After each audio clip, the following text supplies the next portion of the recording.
Should I do my interview in German or should I do my interview in my mother tongue?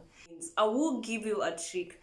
The first information you give, stick by it up to the end of the visa appointment. Keep your story straight and keep your story. Beautiful people, thank you for clicking in. My name is Mary Ann Mwangi, and today we're going to be talking about what you're supposed to say at your embassy appointment if you're looking for a visa to become an au pair. I have done this video before, but I mixed it up with FSU and BFT, and some of you requested that I do this separately, and that is why I'm going to do it for you.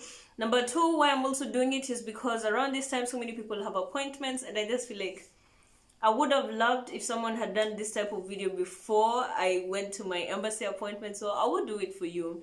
A Merry Christmas, and you know the drill. If you like this type of content, please go ahead and like this video. We are also on the road to 1,000 subscribers. I am so excited. Please go ahead and subscribe to my channel if you haven't, and let's have some fun.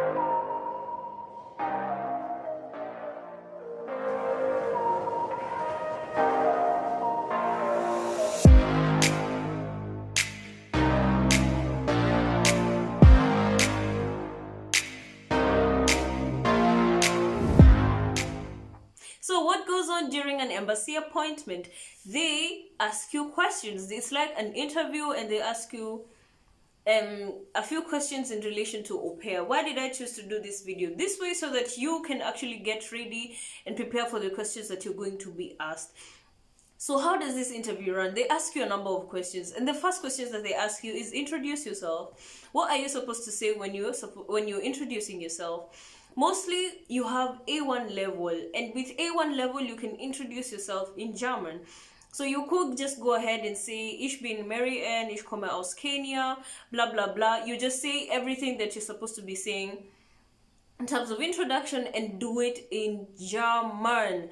I will tell you why, because the main reason of doing A1 is for you to be able to introduce yourself or to respond to greetings and all that. So if you don't do this in German, it looks weird, in my opinion, because I mean, you've done the course, you know. And if you cannot do this, do not feel bad that you cannot do this. Just go ahead and express yourself and tell them why exactly you cannot do this. I will get back to this point again in the I will get back to this point again a bit further in this video. So you've introduced yourself, it's okay. They say fine, and then they ask you another question. So why do you want to become an au pair? And then this is where the whole cycle begins. If they ask you why exactly you want to become an au pair, and then they also ask you why exactly do you want to stay in Germany, hook up your answer that put your answer in a way that it can be able to answer multiple questions, which I'm going to be showing you in this video what questions can come around or come up during this interview. The thing I want to tell you from the beginning of this video, keep your story straight and keep your story the same. So why do you want to become an au pair? I want to become an au pair because I want to learn the German culture, and I also want to further my German knowledge. Why do you want to say this statement and exactly like this? Because the main idea of why an au pair program exists actually is for you to be able to learn German, to improve it, and number two, for you to be able to learn the German culture. So if you go very far from these 2 points, it's going to already start to look fishy. Why? So for example, if you say something like, I would like to visit a German family and see, I don't know, take the time to travel and see Germany, bro, you're already putting yourself in the fire. So number one, if they ask you why au pair, talk about the main reason of the program au pair in itself, okay? Do I sound so serious? Oh my god. Yeah, so that's it with why au pair. The other question that they ask you is why in Germany? Why? Because you can do au pair in Scotland, you can do it in Switzerland, you can do it in Austria, you can do it in all these countries, but why specifically did you choose Germany? Here you have to narrow down your answer down to Germany. Why? Because if you say anything else that actually contradicts the life in Germany, bro, you're out. So if they ask you why Germany, talk about the technology in Germany, talk about the culture of Germany, the things that you've already found out about Germany. Talk about their beer. I mean, it's funny, but talk about their beer. It's their culture. Talk about how they raise their children. Talk about the resources that they have to raise their children. Talk about everything that impresses you or makes you happy about Germany. So in this case, you don't have to be talking about, no, I want to go and teach my host family English and then they teach me German. No. I know that's an agreement most of us make with the families that we're going to join, especially if you speak English or you speak any other language that they're interested that their children know. But this is not where you put that answer. I'm sorry, but it's not here. If they ask you about Germany, narrow down your answers to exactly why Germany, okay? Yeah. So the number 3 question that we'll ask you is, whom do you know in Germany? Bro, you must have already known this by now. You do not know nobody. You do not know nobody. No, you do not know nobody. Why? Because the moment you say you know anyone in Germany, it starts to look fishy. Why? Because, I mean, why do you want to be an au pair where there's your relative? It looks somehow like you just want to reunite with them or something like that. If you want to say you know anyone, well, go ahead and do it.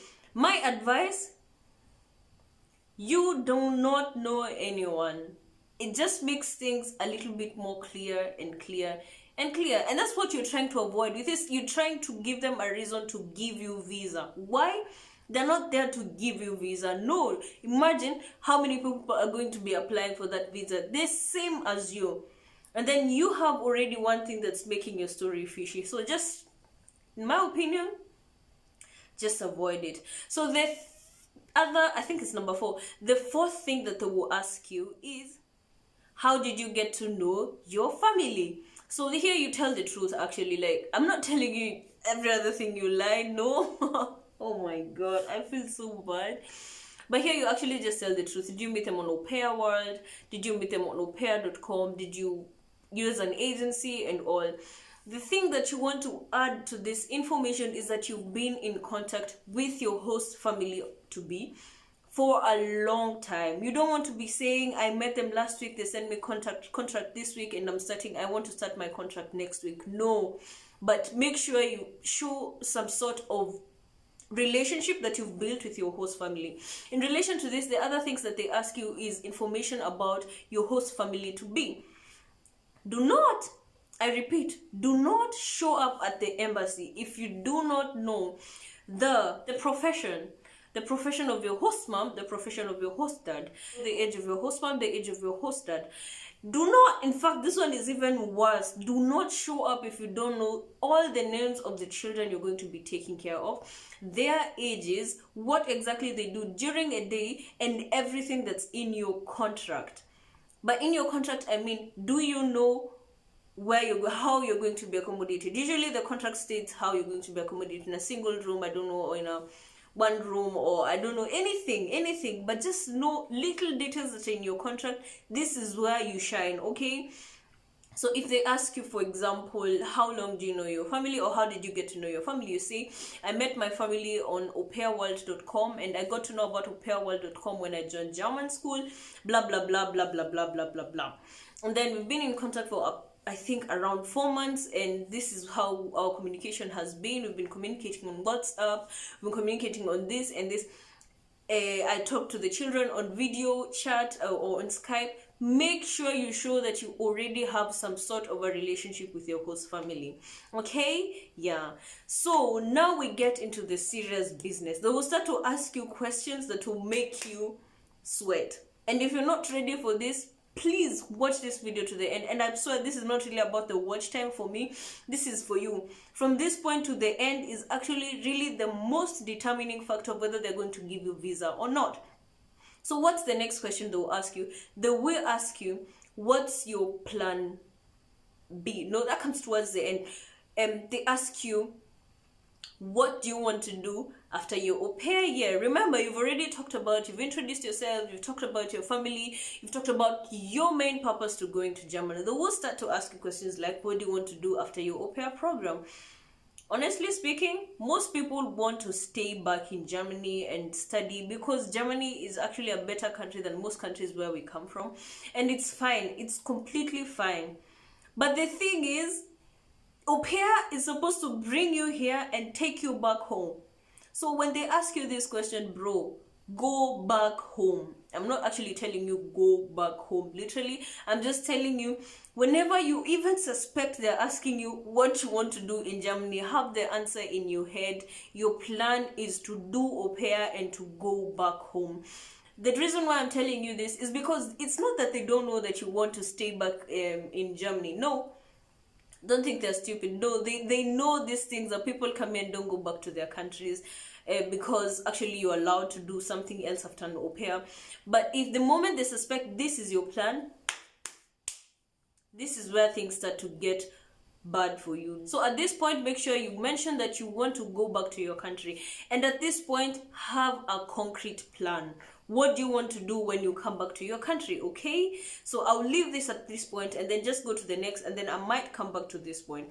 So the other thing is, what's your plan B in case we deny you visa? Okay, so this is one of those questions I myself find as a very dangerous question in an interview. Why? Because your plan B has to be a good one. And number two, it can be better than the plan A that you have. And number three, your plan B can't contradict your plan A.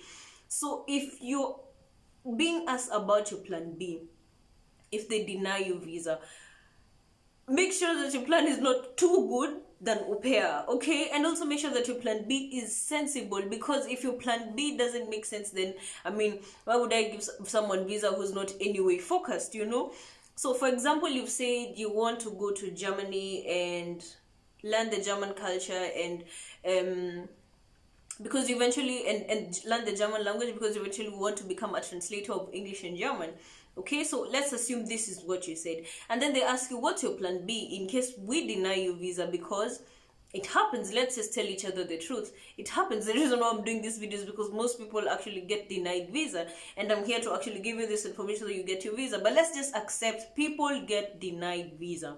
And they ask you, what's your plan B? If you said, for example, that you want to become a German interpreter, English German interpreter, or Chinese German, or whatever language you speak, what you need to say is, for example, I will enroll into a college and go ahead and learn my German here, but it would be very important for me to be able to connect the language to the culture, and that is why I'm that's why my interest in this au pair program is still very strong. So have a plan B that makes sense, that supports your initial goal of learning German, and also have a plan B that is not stronger than your plan A. Have a plan B that is not disqualifying your plan A. So once you have a very huge plan B, make sure you also relate it to your plan A. For example, I want to become an interpreter, but it would also be very important for me to become an au pair because it's helping me to connect the language to the culture. Do you guys get me?